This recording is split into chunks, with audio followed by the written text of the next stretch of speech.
So I got again, man. Social media did it again. They got me. I made the biggest mistake purchasing Lattafa Angham. But you got to come back so we can discuss it. Come back.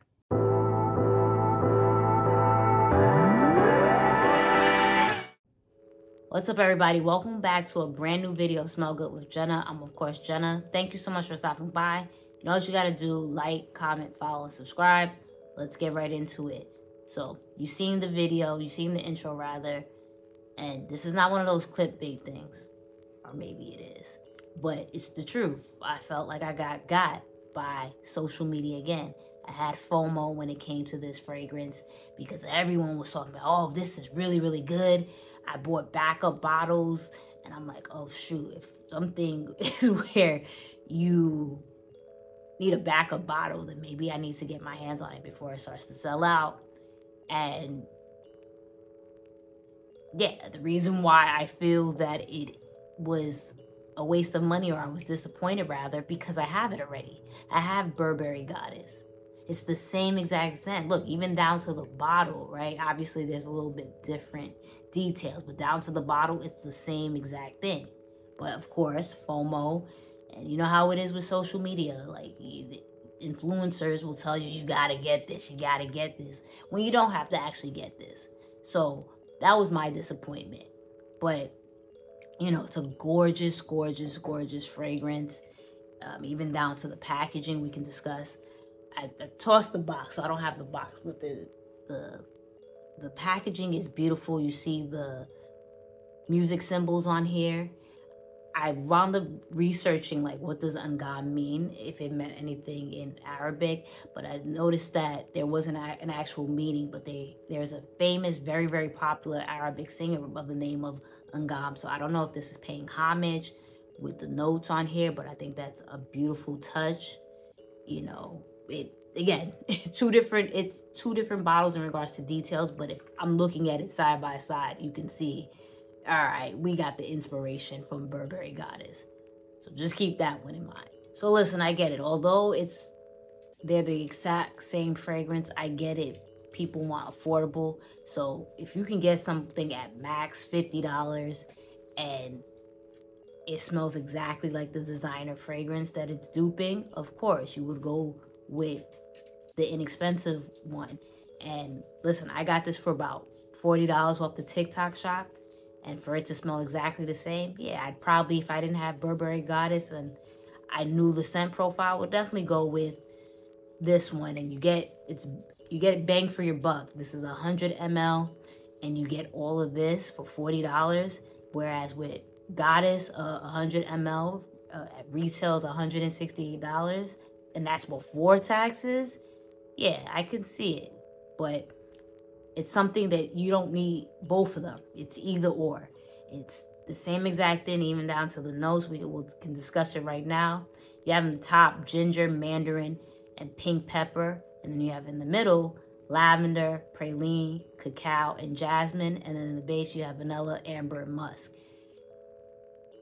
Same thing, only difference with Angham, I can see why someone would gravitate to this as well if they smelt this side by side and let it dry down, because this one is a little bit smoother and sweeter. I'm assuming with the notes of praline and cacao, that's what gives it that sweetness. Whereas I know I've seen a lot of people say about Goddess that they find it a little bit scratchy, or something about the lavender they can't really gravitate to.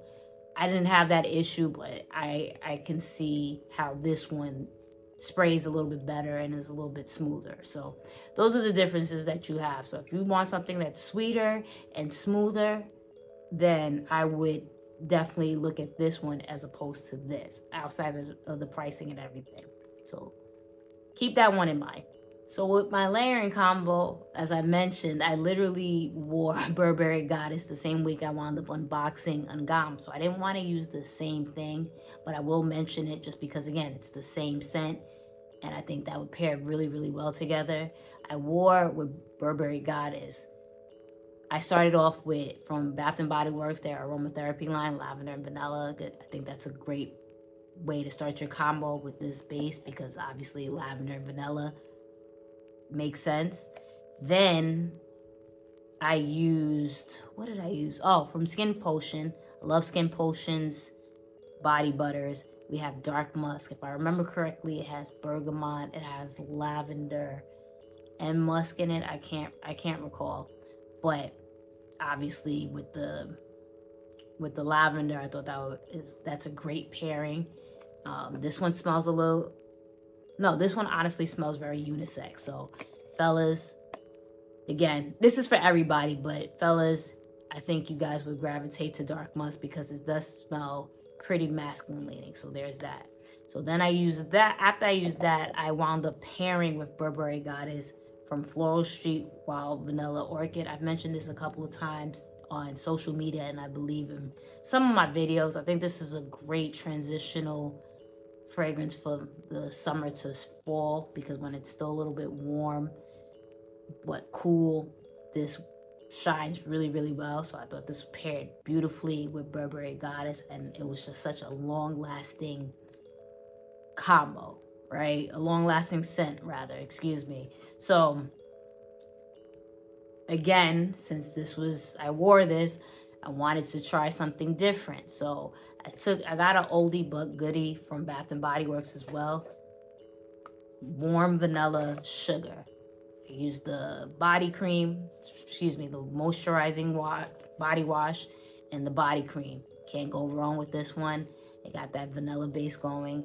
And I then used Angham. And that was beautiful, just to let this shine on its own. Sweet, long lasting. Then another day, I wound up, because I was too lazy to wear anything else, I decided to layer it with Mind Games Queening. I'm going to drop a review for this one. Love this one. Love this one down, but it's for another video. Another day, another video. But decided to pair these two together, and this was a really, really good layering combo. So if you have Mind Games, I would definitely try to check out that and pair them together and see what you think. But yeah, that was my little switch up for something that I had already used earlier in the week. So would I recommend you purchasing Lattafa's Angham? Yes. If you're into vanilla scents, this is a perfect vanilla to have. It's different from it being gourmand because it's a lavender vanilla. It's smooth, it's sweet, like I mentioned, with praline and cacao dry down in there. But if you have, listen to me, if you have Burberry Goddess already, you don't need this. You do not need Angham. It's redundant. You're not going to see anything different except for the sweeter dry down. Finish Burberry Goddess, then yeah, pick this up. Pick this up if you want. But to have both of them in your collection currently, you're going to be mad because you're going to have so much, unless you really, now listen, unless you really love the scent profile and you want quote unquote backups, then yeah, you won't be mad. But if you're someone like me that wants variety and not the same thing, you're going to be disappointed that you have both of these in your collection. So definitely, again, variety, difference, pricing, get yourself an Angham. But if you have a Goddess, nah, yo, don't get it. But that's my video. Thank you so much for watching. You know what you gotta do: like, comment, follow, subscribe. Let me know if you have Angham. Do you find any difference between Goddess, if you smell Goddess or have it in your collection, or are you picking it up? Let me know. And always remember, the best compliment one can get is that you smell so good.